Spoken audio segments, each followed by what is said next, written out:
오늘은 요한이서 1장 1절부터 6절까지 우리 아까 전에 읽었던 그 본문을 중심으로 요한이서 첫 번째 시간, 진리를 따르고 사랑을 실천할 때 축복은 당연히 따라옵니다 라는 제목으로 은혜를 나누고자 합니다. 자, 이제부터 시간 재면 돼요. 이제부터.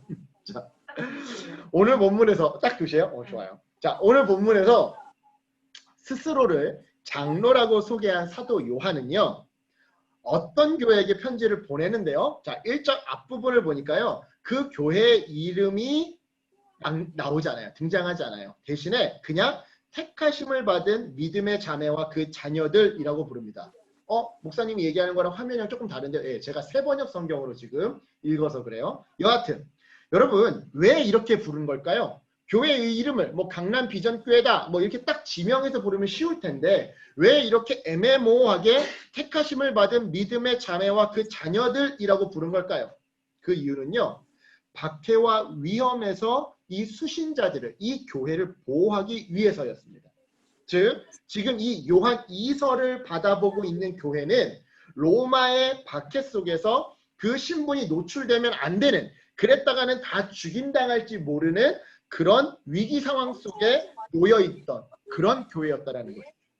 그래서 이들의 이름을 직접적으로 부르지 않고 애둘러서 부른 사도 요한은요, 이어지는 1절 하반절부터 3절까지 해서 이 편지의 가장 중요한 두 주제인 진리와 사랑을 하나로 묶어가지고 문안 인사도 하고 또한 축복 기도도 하고 있는데요. 먼저 1절 하반절과 2절에서 요한은요, 진리 때문에 그들을 사랑한다고 고백하면서 인사를 건넵니다. 자, 우리 1절 하반절과 2절을요, 세번역 성경으로 우리 한번 같이 읽어보도록 하겠습니다. 세번역 성경으로 같이 읽겠습니다. 시작. 나는 여러분을 진정으로 사랑합니다. 이 아니라 진리를 깨달은 모든 사람이 여러분을 사랑합니다. 그것은 지금 우리 속에 있고 또 영원히 우리와 함께할 그 진리 때문입니다. 아멘. 그리고 다음으로 제가 먼저 띄워버렸는데 실수로. 네. 그리고 다음으로 3절에서 요한은요, 하나님이 진리와 사랑 안에 은혜와 자비와 평화를 담아주시기를 기도하는데요. 역시 우리 3절을 세번역 성경으로 한번 같이 읽어보겠습니다. 자, 시작. 하나님 아버지와 아버지의 아들 예수 그리스도께서 내려주시는 은혜와 자비와 평화가 진리와 사랑으로 우리와 함께 있기를 빕니다. 아멘. 여러분, 성경을 읽다가 너무 표현이 난해하다 그런 성경들은 세번역 성경을 좀 같이 놓고 읽어보시던가 아니면 공동번역 성경을 같이 놓고 한번 읽어보세요. 그러면 훨씬 더 표현이 이해하기가 쉽습니다. 자, 이처럼 문안 인사와 축복 기도를 이렇게 마친 사도 요한은요, 이제 이어지는 4절로 6절까지 해서 이 편지의 본론을 이야기하기 시작하는데요. 아마도 이 교회는요, 진리를 지키고 진리를 따라 살아가는 일에는 정말 열심히 힘을 썼나 봅니다. 하지만 반면에 서로 사랑하는 일에는 소홀했었나 봐요. 왜냐?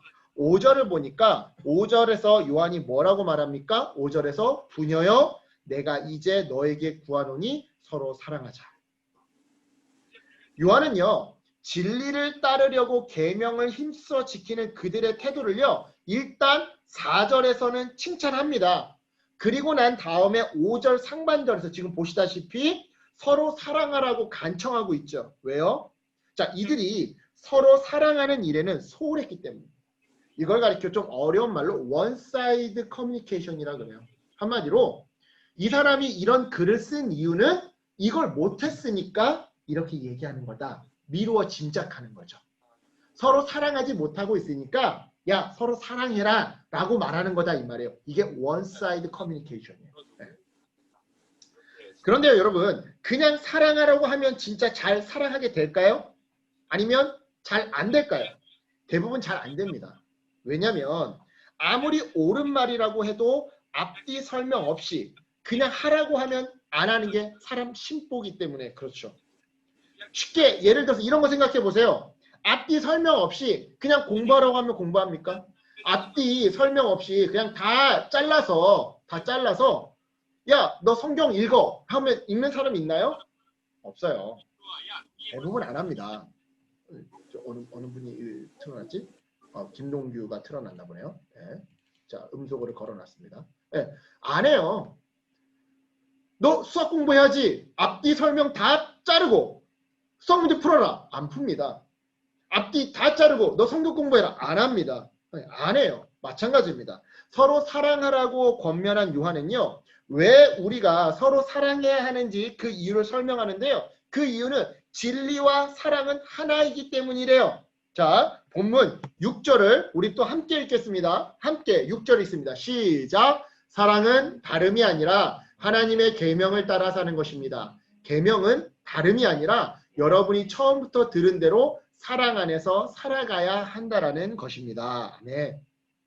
여러분, 지금 이 6절 앞부분에서 계명이란 단어 보이시죠? 네. 이 계명이란 예수님의 말씀, 즉 진리의 말씀을 의미해요. 이런 의미에서 보자면 사랑은요, 다른 게 아니라 계명을 따라 행하는 것, 즉 진리를 따라 행하는 거예요. 동시에 6절 뒷부분을 보니까 계명은, 즉 진리는 뭐라는 거예요? 너희가 처음부터 배웠던 바 사랑 안에서 살아가는 것이래요. 따라서 간단히 말하자면 이 6절은 결국 무엇을 의미하는 겁니까? 사랑은 진리를 따르는 것이고 진리는 사랑을 따르는 것이라고 말하고 있는 겁니다. 간단히 말해서 진리와 사랑은 같은 것이다. 동일한 것이다. 바로 이것을 말하고 있는 것이죠. 자, 뒤에서 치웅이가 웃었어요. 난 왜 웃었는지 알아. 여러분, 자 보세요. 사랑이 진리에 포함되죠. 그죠? 진리가 사랑에 포함되죠. 자, 이렇게 하면 이걸 뭐라고 하죠? 집합에서? 벤 다이어그램? 거기 집합 맞지? 집합에서 이걸 뭐라고 하죠? 상등관계라고 하죠. 여러분 이거 고등학교 때 수학 시간에 1학년 때 다 배운 거예요. 기억 안 나요? 이거 필요 충분 조건이잖아. 진리가 있기 위해서 사랑이 필요 조건이 하여튼 뭐 있어. 이거 필요 충분 조건이잖아요. 죄송합니다. 저는 이거 하면서 굉장히 막 재밌어 했는데 역시 치웅이가 씩 웃더라고. 이거 보자마자 수학 선생님이니까 지금 저 사람이 예상이 됐어요. 그치? 예상이 됐대잖아. 죄송합니다. 제가 수학과 출신이어서. 아무튼 여러분 근데 이게 맞는 말이에요. 지금 보세요. 사랑은 진리를 따라 사는 거래요. 진리는 사랑 안에서 사는 거래요. 그러면 포함관계가 이렇게 되는 거죠. 결국 이 얘기는 뭐냐면 요한 2서 오늘 읽었던 본문의 핵심은 뭐다? 진리와 사랑은 하나다. 이게 오늘 우리가 읽었던 본문의 핵심이라는 거예요. 진리와 사랑이 별개가 아니라. 네. 그런데요. 이처럼 진리와 사랑은 하나다 라고 하는 이 말씀은 사실 어제 오늘의 가르침이 아니었다라는 거예요. 새로운 가르침이 아니었다라는 거예요. 처음부터 초대교회가 익히 알고 있었던 내용이었다라는 것이죠. 그래서 5절 하반절에서는요. 요한은 이렇게 말합니다. 이는 새 계명같이 너희에게 쓰는 것이 아니요 처음부터 우리가 가진 것이라. 따라서 여러분 하나님의 계명을 잘 지키려면 다른 말로 진리대로 살아가려면 그 무엇보다 뭘 해야 하는 겁니까? 서로 사랑해야 하는 거예요. 즉 서로 사랑하는 것이 진리를 따르는 삶이라고. 진리를 따르는 삶이 뭐 거창한 게 아니라 뭐 율법의 조문을 하나하나 다 지키고 이러는 게 아니라 서로 사랑하는 삶이라고. 서로 사랑하는 삶이 곧 진리를 따라 살아가는 삶이라고 말하고 있는 것이죠. 이게 오늘 본문의 핵심 내용입니다. 자, 그렇다면 이런 본문 줄거리를 통해 오늘 주님이 우리에게 주시는 메시지는 무엇이냐? 먼저 첫 번째로요. 이제 이런 효과도 넣었어요. 자, 첫 번째로요. 진리와 사랑은 더불어 존재한다라는 메시지. 여러분, 오늘 본문이 계속해서 강조하는 바가 뭡니까? 사랑은 진리를 따르는 것이고 진리는 사랑을 실천하는 것이다. 이거 아닙니까? 네. 본문이 시종일관 강조하는 거는요. 사랑과 진리가 함께한다는 거예요. 그 두 개가 별개가 아니라는 거예요. 함께 붙어있는 것이다. 이거라는 것이죠. 뿐만 아니라 고린도전서 13장 6절도 4절이 아니라 6절인데 오타 났네요. 6절도 이렇게 증언하는데요. 사랑은 불의를 기뻐하지 않으며 진리와 함께 기뻐합니다. 사랑은 진리와 함께 기뻐한다. 사랑과 진리는 함께다. 네. 이런 의미에서 생각해 봅시다. 여러분 만약 사랑은 있는데 진리가 없다면 그걸 가리켜 우리는 뭐라고 할까요? 자, 사랑은 있는데 진리가 없어요. 이걸 가리켜 우리는 뭐라고 얘기를 할까요? 생각나는 거 없어요? 자, 뭐라고 얘기하느냐? 바로 무지하고 불결하다라고 얘기합니다. 반대로 진리는 있는데 사랑이 없어요. 그렇다면 우린 이걸 가리켜 뭐라고 얘기할까요? 진리는 있는데 사랑이 없어요. 바로 매정하고 교만하다라고 얘기해요. 매정하고 교만하다. 이 부분에 있어서 여러분 대표적인 이 무지함과 불결함이 있는데요. 그 예가 뭐냐? 바로 이단입니다. 이단. 구해줘. 그죠? 네. 즉 진리가 아닌 것을 진리인 양 사랑하는 그들의 모습은 참 무지하고 때때로 불결해 보이기도 한다는 것이죠. 오해하지 마십시오. 이단에 미혹된 일반 신도들이 불결하다라는 게 아닙니다. 이단에 빠져있는 사람들이 불결하다는 게 아니야. 그들은 불쌍하죠. 안타깝죠. 왜냐? 진리가 아닌 것에 미혹당해서 속임을 당해서 사랑하고 있는 거니까요. 그들의 교주를 사랑하고 있는 거니까요. 하지만 이단의 수뇌부들은요. 그 높이 있는 사람들은요. 불결합니다. 왜요? 자기네들도 자기네들의 교주가 진리가 아니라는 것을 알고 있어요. 알고 있거든요. 그런데도 돈과 권력을 너무나도 사랑한 나머지 정말로 무지한 신도들을 미혹하고 있는 거니까요. 또한 여러분 이러한 무지함과 불결함의 또 다른 예가 있는데요. 뭡니까? 바로 불륜이에요. 불륜. 사랑은 있어요. 근데 진리가 없어요. 옳고 그름이 없는 거죠. 옳고 그름 없이 그저 내 감정 가는 대로. 이러한 무지함과 불결함의 예 두 번째가 바로 불륜이에요. 불륜. 여러분 결혼이라고 하는 울타리 안에서 성적인 사랑을 나누는 것은요. 성경의 진리 중에 진리입니다. 그런데 그 진리를 벗어나서 즉 결혼관계를 벗어나서 불륜을 저질러요. 여러분 그 사실을 알아버린 배우자의 심정은 어떨까요? 남편이 바람피고 있다는 걸 알아버린 아내의 심정은 어떨까요? 불결한 그 자체겠죠. 그래서 여러분 진리는요. 어떤 의미에서 난로와 같습니다. 네. 진리는 난로와 같아요. 난로의 틀. 그리고 사랑은요. 그 난로 속에 있는 불로 비유할 수 있어요. 여러분 불이요. 이 불이요. 난로 안에 있으면 난로라고 하는 틀 안에 있으면 참 좋아요. 따뜻하기도 하고요. 거기에다 고구마도 구워 먹을 수 있죠. 이제 좀 있으면 겨울인데 그죠? 고구마도 구워 먹을 수 있어요. 여러 사람을 이롭게 합니다. 하지만 이 불이요. 난로 바깥으로 나오게 된다면 난로 틀을 벗어나게 된다면 어떻게 되는 거예요? 불장난으로 가족을 망가뜨려요. 불륜 이야기하는 거죠. 그죠? 불장난으로 교회와 사회를 망가뜨려요. 이단을 말하는 거죠. 그래서 말씀드리는 겁니다. 여러분 진리가 없는 사랑은요. 무지함이고요. 불결함인 거예요. 그렇다면 반대로 사랑 없는 진리 즉 매정함과 교만함의 대표적인 예는 무엇일까요? 바로 바리새인입니다. 바리새인. 성경 속 바리새인들을 생각해 보세요. 얼마나 바른 말만 옳은 말만 골라서 합니까? 그렇죠? 그런데 문제는요. 인색해요. 보세요.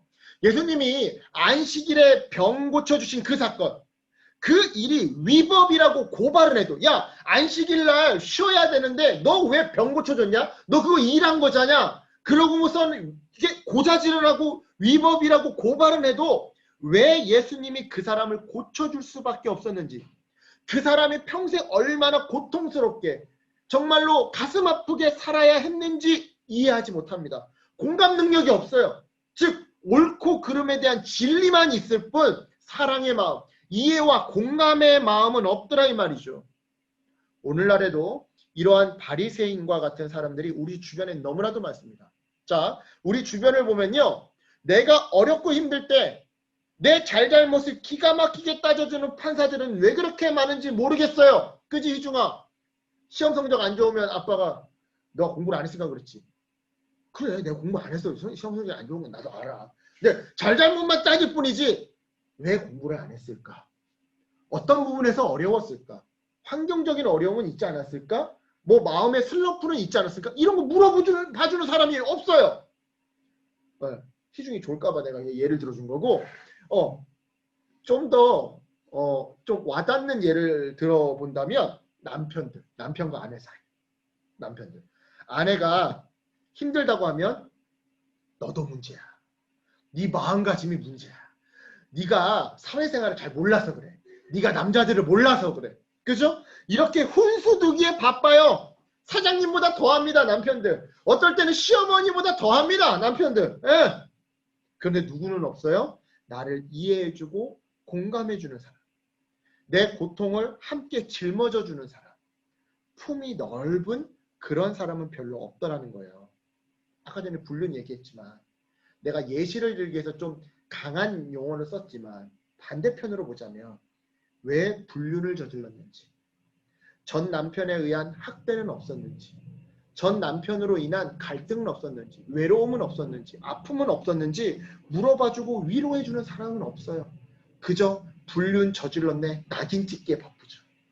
뒷담화하기에 바쁘죠. 즉 비정한 사람은 많은데 따뜻한 사람은 없더라는 것이죠. 다른 말로 옳은 사람은 많은데 좋은 사람은 별로 없더라는 거예요. 그래서 말씀드립니다. 여러분, 옳고도 좋은 사람을 붙여달라고 기도하세요. 배우자를 놓고 기도할 때도 하나님 옳고도 좋은 사람 붙여주세요. 직장에서 상사를 만나도 옳고도 좋은 사람을 만나게 해주세요. 학교에 가서 또는 현장에 가서 시니어 선교사를 만난다 하더라도, 또 군대에 가서 선임을 만난다 하더라도 옳고도 좋은 사람을 만나게 해주세요. 학원에서 학부모님들을 만난다 하더라도 옳고도 좋은 학부모님들을 만나게 해주세요. 학원 원장을 만나게 해주세요. 여러분 그렇게 기도하세요. 옳고도 좋은 사람을. 그리고 그 전에 먼저 무엇보다 내가 먼저 옳고도 좋은 사람이 되게 해달라고 기도하시기 바랍니다. 여러분, 진리는 없으면서 사랑만 있는 무지한 사람이 되지 마세요. 반대로 사랑은 없으면서 진리만 가득한 매정한 사람, 인색한 사람도 되지 마세요.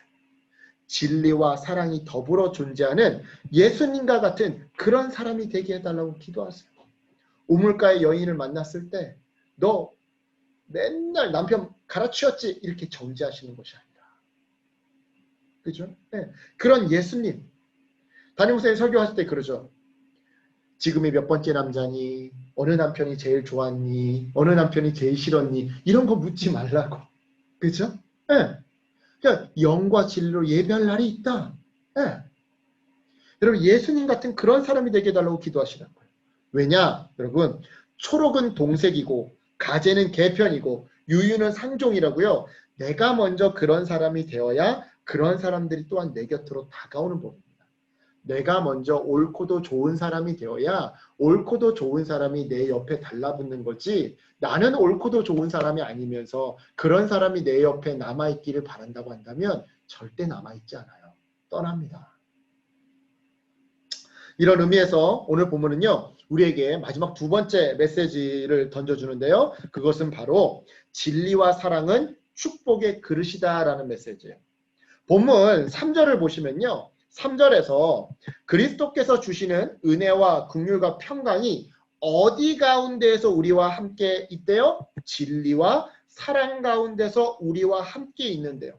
즉 진리와 사랑은 더불어 존재할 때 은혜와 긍휼과 평강이 담기는 뭐가 되더라는 겁니까? 네, 그릇이 되더라는 거예요. 그릇이. 네, 애니메이션 효과로 이제 이동하는 것까지 듣고 있어요. 네, 아무튼 영혼을 갈아놓고 있어 진짜. 이거 하나 하기 위해서 30분 걸렸어. 이거 선 가는 거 하나 하기 위해서. 아무튼 한마디로 진리와 사랑은요, 은혜와 평강, 긍휼, 즉 축복이 담기는 그릇이더라 이 말이죠. 진리와 사랑. 이와 관련해서 제가 옛날 이야기를 하나 해드리겠습니다. 자, 어떤 노인이요, 소일거리 삼아서 양봉을 했대요. 근데 이게 대박이 난 거예요. 그러니까 꿀이 많이 이렇게 맺힌 거예요.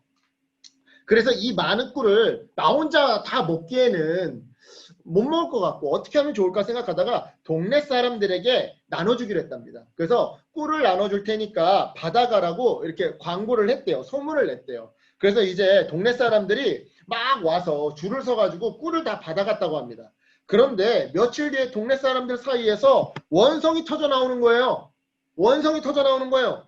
누구네는 많이 줬네, 누구네는 적게 줬네 하면서 말이에요. 그러자 이 억울했던 노인이요. 노인이 되게 잘생겼죠?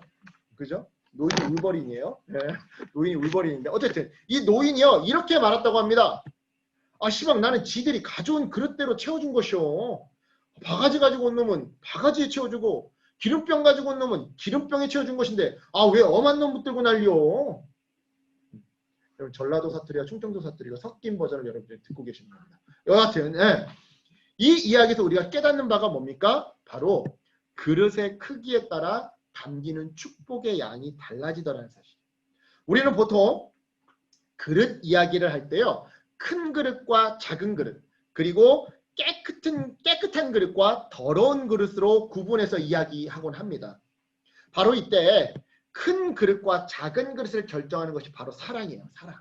즉 사랑 많은 자 그래서 품이 넓고 인덕이 있으며 여유가 있는 사람이 바로 큰 그릇, 세숫대와 냉면 같은 정말 큰 그릇의 사람이 되더라 이 말이죠. 실제로 이런 사람들은요. 어떤 어려움이 와도 태연하게 잘 대처해요. 아무리 힘든 사람이 곁에 와도 힘든 환경이 닥쳐와도 내 옆에 다가와도 주님 주시는 은혜와 사랑을 베풀면서 결국에는 평강을 만들어내더라는 것이죠. 그렇다면 이어서 깨끗한 그릇과 더러운 그릇을 결정하는 기준은 무엇이냐? 바로 진리입니다. 진리. 즉 옳고 그름에 대한 성경적 진리, 성경적 기준이 바르게 선 사람이 바로 깨끗한 그릇이더라 이 말이죠. 실제로 이런 사람들은요. 설령 눈앞에 이익이 있다 하더라도 그 일이 악한 일이라고 한다면 진리에서 벗어난 일이라고 한다면 절대 손대지 않습니다. 때를 붙이지 않습니다.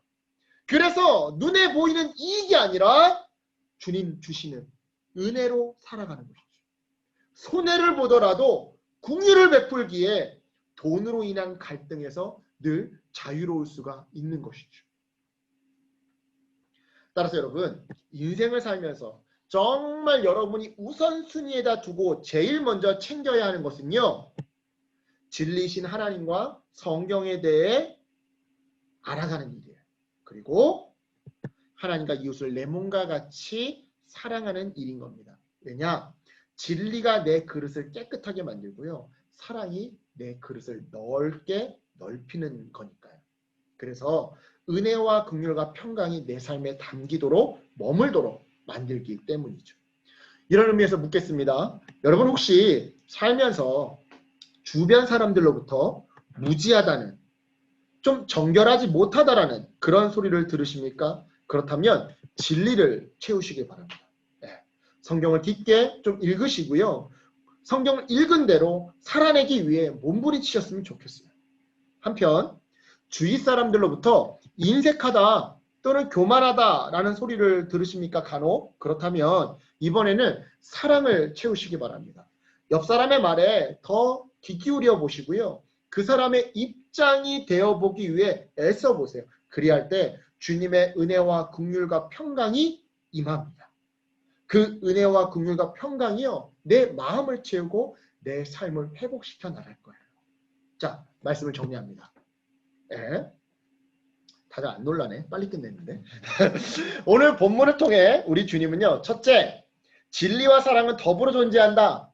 그리고 둘째, 진리와 사랑은 축복을 담는 그릇이다 라고 말씀하세요. 한 문장으로 정리해서 진리를 따르고 사랑을 실천할 때 축복은 당연히 따라옵니다 라고 오늘 본문을 통해 주님은 말씀하고 계시더라는 것이죠. 우리는 흔히 따놓은 당상, 내가 이거 맞춤법을 찾아보니까 따놓은 당상은 맞춤법에서 틀리더라고. 떼놓은 당상이래. 떼어놓은 당상. 이게 맞춤법에 맞다고 하더라고요. 네, 따놓은 당상이라고 원고를 썼더니 자꾸 빨간색이 생겨가지고 노이로제 걸릴 뻔했어. 아무튼 떼놓은 당상이라는 표현을 즐겨 사용하곤 합니다. 이것만 잘하면 1등은 따놓은 당상이야. 대박은, 흥행은 따놓은 당상이야. 여러분 이런 의미에서 다시 난로 이야기로 좀 돌아가 볼게요. 난로는요. 사람들에게 따뜻함을 선물하라고 만들어졌어요. 따라서 사람들이 몸을 녹이기 위해 그 난로 옆으로 많이들 모여드는 것이 그 난로에게 있어서는 최고의 영광, 최고의 명예, 최고의 행복, 축복일 겁니다. 내가 난로로 태어났는데 내 옆에 아무도 불을 쬐러 안 와. 얼마나 슬프겠어. 얼마나 치욕스럽겠어. 얼마나 불행하겠어. 예. 어떤 의미에서 우리는요, 우리 그리스도인들은요, 세상의 난로와 같은 존재입니다. 진리가 아닌 것을 붙들고 있는 사람들을 하나님 곁으로 다가오게 만들고 또한 매정하고 인색한 사람들의 그 얼어붙은 마음을 따뜻하게 녹여주는 그 난로와 같은 존재가 바로 우리 그리스도인이다 이 말이죠. 그런데 이 난로에 불이 없다면, 불이 사그라져 간다면 사람들이 추워서 찾아올까요? 안 오겠죠. 반대로 불은 있는데 난로에 틀이 없다면, 즉 진리가 없다면, 안전함이 없다면 역시나 사람들이 위험해서 우리에게 찾아올까요? 안 오겠죠. 여러분, 진리를 따르고 사랑을 실천하시기를 축원합니다. 그래야 주님의 축복이 제 발로 따라오는 것이지, 진리와 사랑에는 무관심한데 그냥 축복만 구하고 축복만 쫓아다닌다고 해서 축복 절대 안 옵니다. 절대 안 와요. 오히려 도망갑니다. 왔다가도 금방 떠나가 버립니다. 설령 왔다가도. 사랑하는 여러분, 이 말씀, 오늘 말씀 기억하시고요. 진리를 따르시기 바랍니다. 그리고 사랑을 실천하시기 바랍니다. 그래서 삶의 어느 순간 나도 몰래 찾아온 그 축복을 누리시고 나눠주시는 난로와 같은 저와 여러분 되시길, 불도 있고 난로의 안전 틀도 있는 저와 여러분 되시길 주님의 이름으로 간절히 축원합니다. 아멘. 기도하겠습니다. 주님,